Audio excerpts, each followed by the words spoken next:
God has a plan.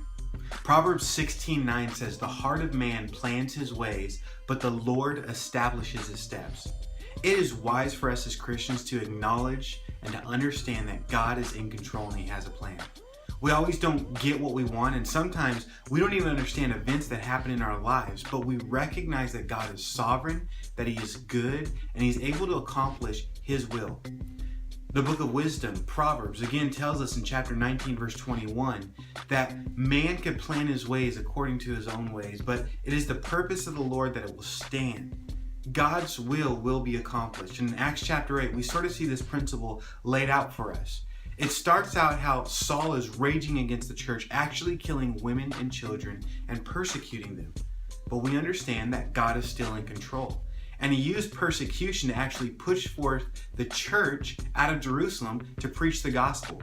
And we see this new character, Philip, goes to Samaria, preaches the gospel. Many people hear and are healed and actually become saved. And in verse 8 of chapter 8, it says that there was much joy in the city. Now, many people got saved. Peter and John came down, laid hands on them. And in verse 25 of the chapter, it says that Samaria, the whole region, was saturated with the gospel. This is amazing. This wasn't planned according to man, but God had a plan. Then God tells Philip, hey, go and rise, in verse 26, towards the south, to Gaza. And this Gaza place, well, it was actually described as a desert place. God wanted Philip to go from revival to nothing, to a desert place. Why? This seemed crazy to Philip because God had a plan. He loved someone down there.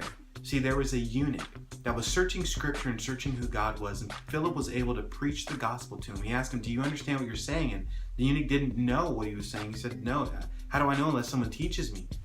And so Philip got to preach the gospel and explain who Jesus was to this man.